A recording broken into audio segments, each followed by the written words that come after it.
Boa tarde. Então, dando início às apresentações do Fórum de Estudos Olímpicos 2020, chamamos agora para fazer a apresentação do seu trabalho William Douglas de Almeida, Em Nome dos Pais, Novos Brasileiros no Movimento Olímpico. Boa tarde a todos, boa tarde, professora Áurea, professora Adriana. Agradeço pela oportunidade de apresentar o trabalho aqui hoje, agradeço também à organização do evento, ao Comitê Brasileiro Pierre de Coubertin, ao professor Nelson Todd, à Trevisan, pela organização do evento.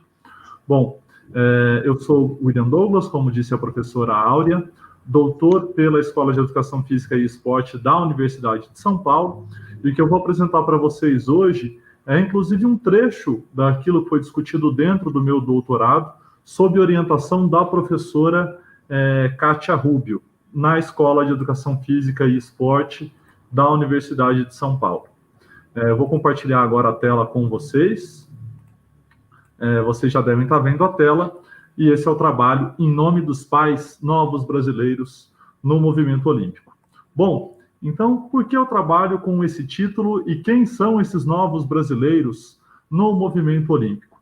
Então, a gente começa por aquilo que é visível, pela ponta do nosso iceberg. Quem são essas pessoas? Quem são esses novos brasileiros?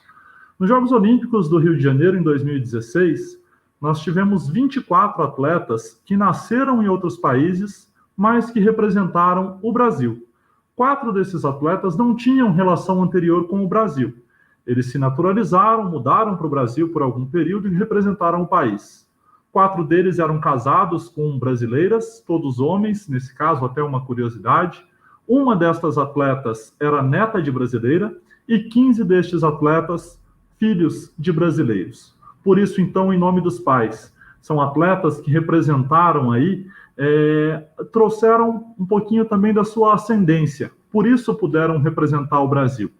Bom, então eu preciso trabalhar para poder entender isso um pouco com o conceito de identidade. E aí, apesar de ser um estudo dentro da Escola de Educação Física e Esporte, eu busquei as teorias da identidade em alguns teóricos de outras áreas, para que o estudo fosse transdisciplinar e pudesse dialogar.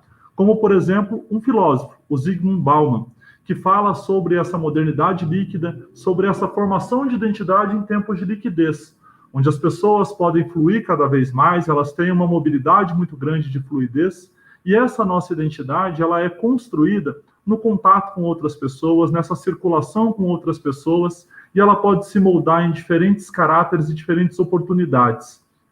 Também trabalhei, aqui abaixo está o Stuart Hall, um expoente dos estudos culturais, nascido na Jamaica, mas que desenvolveu seus estudos na Inglaterra e que trabalha com esse conceito de diáspora, dos sujeitos diaspóricos, que trabalha muito com essa questão dessa cultura que é construída não apenas do lugar de origem, não apenas do lugar de destino, mas de uma cultura mista, que é construída aí no contato com os outros. É importante ressaltar que boa parte desses brasileiros, como eu havia citado antes aqui, que competiram na Rio 2016, eles têm chamado a nacionalidade brasileira originária, ou seja, eles já nasceram com a nacionalidade brasileira, apesar de nascer em outro território. Alguns deles, esses, por serem filhos de brasileiros, né, a legislação brasileira, ela permite isso. Em síntese, o Brasil adota principalmente o jus soli. Qualquer pessoa que nasce no Brasil é considerada brasileira, mas a nossa legislação também abre muitas portas para o jus sanguinis, que é isso, usar fatores de ascendência para poder reivindicar uma nacionalidade. E é assim que essas pessoas se tornaram brasileiras, e é conhecendo um pouquinho desse lado jurídico, e também essas teorias que trazem do Bauman, que fala sobre esse sujeito que flui, que pode circular pelo globo, ou então do Stuart Hall, que fala sobre esses sujeitos diaspóricos, que fazem um contato entre diferentes culturas, que eu busquei compreender e entender quem são esses atletas. E como que foi feita essa busca? Foi principalmente por meio da trajetória desses atletas. Então a gente começa a entrar um pouquinho dentro desse iceberg. Então é importante que eu fale para vocês agora um pouco sobre a metodologia da pesquisa. Eu trabalhei, junto com a professora Kátia, no desenvolvimento dessa tese, com as narrativas biográficas. Então nós entrevistamos os atletas, as entrevistas elas sempre começavam com uma mesma pergunta. Por favor, me conte sua história de vida. E a maior parte deles até nos perguntava, né? Mas você quer saber minha história de vida ou a minha história de atleta? Como se fossem coisas que em momentos pudessem se desconectar, mas que na verdade traziam grandes conexões. Que a gente só consegue entender a história de atleta de uma pessoa se a gente entender a sua história de vida. Por isso é importante trabalhar com as narrativas biográficas, tentar entender alguns conceitos. Por exemplo, onde esses atletas fizeram a iniciação esportiva? Esses 16 atletas que eram filhos ou netos de brasileiros, porque aí no caso aqui eu já trabalho com esse recorte, com o recorte dos atletas que eram filhos dos brasileiros, por isso, em nome dos pais. 11 deles fizeram a iniciação esportiva fora do Brasil, e 5 já no Brasil. Então é interessante a gente perceber isso, porque esses 5 atletas que fizeram a iniciação esportiva no Brasil, que nasceram em outros territórios, mas que representaram o Brasil em Jogos Olímpicos, eles são brasileiros, eu até chego a denominá-los como brasileiros desde sempre. Eles sempre se sentiram brasileiros, apesar de nascerem em outros territórios. Eles estavam fora do país, às vezes porque os pais estavam estudando, às vezes porque estavam num trabalho por uma coisa periódica, mas voltaram para o Brasil. Então a gente tem as irmãs do polo aquático, a Amanda e a Tess, que estão nessa situação, a velejadora, a Patrícia Freitas, fizeram toda a sua trajetória esportiva aqui dentro do Brasil. Outros atletas, 11 desses atletas, eles fizeram a iniciação esportiva no exterior, construíram boa parte da sua carreira no exterior, mas viram a oportunidade de representar o Brasil nos Jogos Olímpicos. Não apenas nos Jogos Olímpicos, mas também em outras competições. É interessante que se a gente pegar destes atletas, 4 já haviam representado o país de nascimento deles em competições internacionais. Então a gente pega, por exemplo, o caso da Nathalie Meulhausen. Na verdade, ela é a neta, né, de brasileira, a avó dela nasceu no Brasil, é brasileira, a Nathalie nasceu na Itália, já havia representado a Itália, inclusive em uma edição de Jogos Olímpicos, em outras competições internacionais, mas na Rio 2016 ela representa o Brasil nos Jogos Olímpicos, usando da sua ascendência. Até porque, pela regra do Comitê Olímpico Internacional, um atleta, para poder participar de uma edição olímpica, ele precisa ser inscrito por um comitê nacional, e essa inscrição, um dos fatores para ele ser inscrito por um comitê nacional é ter a sua cidadania daquele país, a cidadania jurídica. Então, a gente tem aí uma certa dicotomia entre a nacionalidade esportiva e a nacionalidade estatal, até porque juridicamente a gente pode ter mais de uma nacionalidade, mas esportivamente, no momento da competição, a gente precisa defender, o atleta precisa defender apenas um país, há uma unicidade. Ele pode trocar. Ao longo da carreira, a gente vê alguns atletas que fizeram essa troca. É o caso de alguns desses brasileiros que haviam representado aí outros países. Outro deles, o Paulo Salemi, jogou pelas categorias de base no polo aquático, também pela seleção da Itália. O Adria Bax, que jogou nas categorias de base pela seleção da Espanha, mas depois vem em 2016 e representa o Brasil usando esses fatores de consanguinidade. Bom, todo esse trabalho ele é feito buscando compreender como é a formação de identidade desses sujeitos, qual a ligação deles com o país e qual o papel que o esporte tem dentro dessa construção. Porque se a gente olhar para o esporte como um fenômeno social, complexo, que interage com diversas outras áreas, e se a gente olhar para os Jogos Olímpicos, que são o principal momento de congregação do esporte, o principal momento, o principal evento esportivo que existe, a gente vai entender a importância do esporte na formação da criação dos laços desses sujeitos com o país. E aí, lá no fundo desse iceberg, nas profundezas desse oceano, o que a gente encontra? Buscando nas trajetórias de vida, a gente vai encontrar algumas falas que mostram muito o como essa participação olímpica ela teve um papel fundamental, não apenas na busca por atletas, mas na busca por sujeitos e na construção de identidades brasileiras. É claro, é tentador aqui falar de todas as histórias, mas eu trouxe alguns recortes para que a gente possa compreender o como é importante e o como as trajetórias, a narrativa biográfica, ela nos permite entrar na história de vida desses sujeitos. O primeiro, à esquerda, Juliano Fiore, jogou pela Seleção Brasileira de Rugby em 2016. O pai do Juliano saiu do Brasil perseguido pela ditadura militar na década de 1960. E é assim que o Juliano fala sobre a participação dele nos Jogos Rio 2016. Permitam-me a leitura de um trecho da fala dele. Eu tenho falado isso com ele, meu pai, sobre esse momento de estar num país que de fato é o país dele, que ele nasceu, mas que ao mesmo tempo um país que ele se afastou não por vontade própria, com apenas 15 anos. 15 anos. Ele não mora no Brasil desde os 15 anos, mas mesmo assim ele tem essa ligação. Então, é tipo um círculo que se fecha. Uma coisa que ele sai do país, mas o filho dele que volta para representar o país. E numa Olimpíada, que é um momento esportivo muito importante. Ele falou que se orgulhava de mim. Então a gente olha, a família do Juliano precisa deixar o país, por isso o pai dele sai tão novo do país, ele constrói a vida dele na Inglaterra, mas ele é um sujeito de identidade múltipla, inclusive brasileira. E essa permissão que o rugby dá a ele, de ter contato com a cultura brasileira, de ter contato com a seleção brasileira, faz com que ele se conecte com a sua ancestralidade. Uma conexão com fatores ancestrais também ocorre com a Catherine Miller, que está aqui ao centro nessa foto, ao lado do Michael Phelps. E ela fala, ela nascida nos Estados Unidos, o Juliano é nascido na Grã-Bretanha.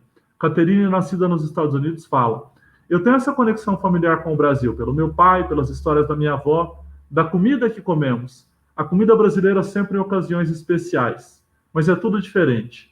A esgrima se tornou a maneira que eu posso ficar mais próxima do país. Eu mesma. É onde eu faço os meus amigos, tenho amigos. A esgrima me aproximou das pessoas, me deu uma comunidade no Brasil. Então a Catherine já era uma pessoa que tinha contato com o Brasil por meio dos seus familiares, por meio da sua ancestralidade. Mas a esgrima, o esporte, permite a ela criar essa própria comunidade, permite a ela fortalecer esses laços com o país. Assim como ocorreu com a Isadora Ceruro, que a gente vê aqui à direita, também jogadora de rugby, também presente na Rio 2016, nascida nos Estados Unidos. E ela fala que ao longo desse tempo, morando no Brasil, ela deu uma entrevista logo após a Rio 2016, tive o privilégio de me conhecer melhor, de me reconectar com as minhas raízes latinas, de descobrir um sentimento de pertencimento ao Brasil. Esse sentimento de pertencimento que nós temos, que nós construímos, por quê? Porque a nossa identidade é construção. Muitas vezes essa construção feita em nome dos pais, muitas vezes essa construção feita usando por fatores de consanguinidade. E a gente começa a pesquisa buscando compreender essa história de vida dos atletas, buscando compreender também por que muitas vezes a gente vê esse reducionismo, uma comparação com estudos feitos no exterior, quando se falava dos britânicos de plástico, e aí a gente vê a imprensa brasileira tentando forçar a barra, chamando todos os atletas que nasceram em outros países e que competiram pelo Brasil de brasileiros de plástico. Será que existe uma identidade genuína e outra forjada, uma verdadeira e outra falsa? Na hora que a gente se aprofunda e tenta e busca a compreensão das histórias de vida, busca a compreensão de quem são esses sujeitos, a gente consegue perceber o quê? Que não existe uma identidade autêntica e outra falsa. Esses atletas, o esporte foi para eles um meio extremamente importante de reconexão e de construção de suas identidades. Identidades que são híbridas. Afinal de contas, vivemos em um tempo de diáspora. Vivemos num tempo onde há essa facilidade de circulação pelo globo, principalmente se a gente olha para pessoas altamente especializadas, que são esses atletas que têm um padrão de qualidade, um padrão de excelência naquilo que fazem, que permite a eles que cheguem aos Jogos Olímpicos, e esse momento de representatividade. Nesse mundo cada vez mais fluido, como diz o Bauman, de relações cada vez mais líquidas, por que não o esporte ser um meio de se reconectar, de se construir, de se conectar com a cultura dos seus ancestrais, de fazer com que essas pessoas pudessem representar o Brasil, tivessem o seu direito de serem também brasileiras, criarem laços, reconstruírem. Afinal de contas, se a gente pega uma história como essa do Juliano Fiore, uma ditadura ela tira muito de um país e muitas vezes isso que é tirado de uma ditadura a gente não consegue perceber, a não ser que a gente vá na sua profundeza e olhe, por exemplo, como uma ditadura pode tirar pessoas, pode tirar famílias. E, de certa forma, o que a Rio 2016 fez foi reaproximar, foi trazer novamente esse conceito de identidade, foi trazer um cidadão para o Brasil, não só um, esse era o Juliano, mas várias outras pessoas que precisaram deixar o país por outros fatores também, se reconectaram por meio da sua ancestralidade e por meio do esporte. Agradeço mais uma vez a todos vocês, professora Adriana, professora Áurea, por favor, eu aguardo os comentários de vocês e agradeço pela oportunidade de apresentar.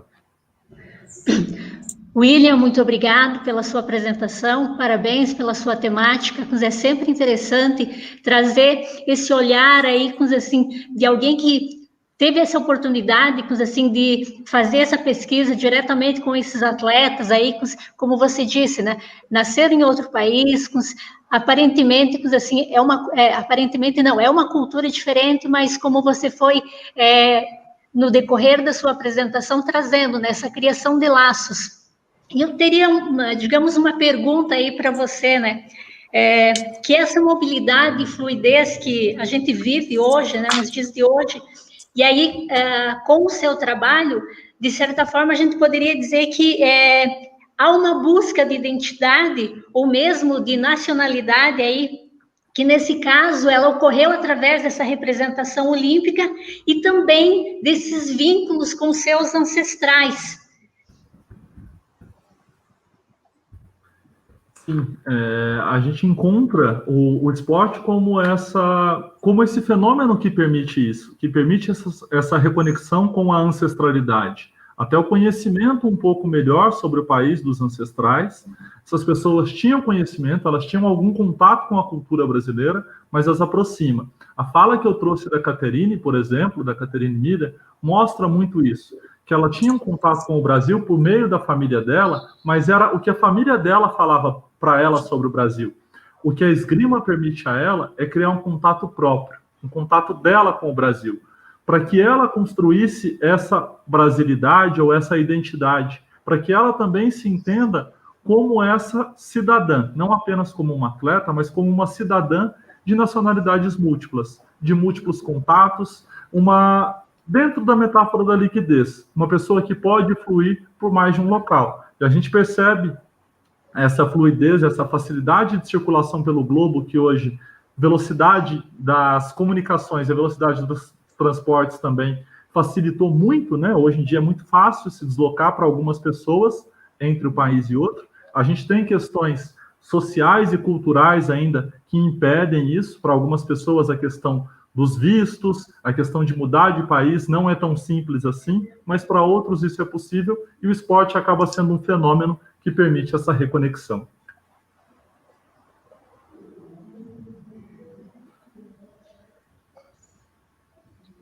Adriana, alguma questão aí para o William? Só me chamou a atenção, é uma dúvida, na verdade, né, se o atleta, a cada ciclo, ele pode trocar digamos, hoje ele compete pelo Brasil, amanhã ele compete pela Argentina, depois ele pode voltar a competir pelo Brasil, depois ele fica mais um tempo no Brasil, depois vai para a Argentina, digamos assim, ele tendo dupla nacionalidade ou tripla nacionalidade, ele pode migrar em qualquer momento, então. Professora, essa questão ela é regulamentada por cada federação esportiva. Então, se a gente pega, por exemplo, o futebol, ele preza pela unicidade da nacionalidade esportiva. Então, um atleta que representou já uma seleção em um evento adulto, ele não pode trocar. Então, no futebol é desse modo. Mas em outras modalidades, se a gente pega o caso do polo aquático, por exemplo, ele permite que o atleta troque, migre de país, desde que ele cumpra uma quarentena de 3 anos sem representar a seleção nacional anterior. Então, a gente teve o caso do Felipe Perrone, que competiu do polo aquático em 2008 e 2012 pela Espanha. Em 2016, ele compete pelo Brasil e ele fez novamente agora a reversão da nacionalidade esportiva dele para a Espanha. Provavelmente ele estará nos Jogos Olímpicos de Tóquio competindo pela Espanha. Porque a Federação Internacional de Natação, a regra dela permite essa troca desde que cumprida uma quarentena de 3 anos. Então, hoje, o Comitê Olímpico Internacional, ele delega a cada federação, a cada ente, cada modalidade, a criação ou estabelecimento de suas regras, o que acaba até gerando uma confusão, porque em algumas modalidades podem, em outras não. Em algumas modalidades, como na esgrima, o caso da Nathalie, todos os resultados que ela havia conseguido pela Itália foram zerados, então ela começa um novo ranking, ela precisa construir todo o ranking mundial dela, subir novamente para chegar na Rio 2016 e apresentar o Brasil, e representar o Brasil. Ela perde os seus resultados anteriores, mas tem essa possibilidade. Então, isso varia de acordo com cada modalidade. Até por isso, assim, a apresentação nossa é em 15 minutos, então eu precisei resumir, mas dentro da tese, eu trabalho um pouco também com as especificidades das modalidades para entender esse movimento que os atletas puderam fazer ou não. Muito obrigada. Eu que agradeço.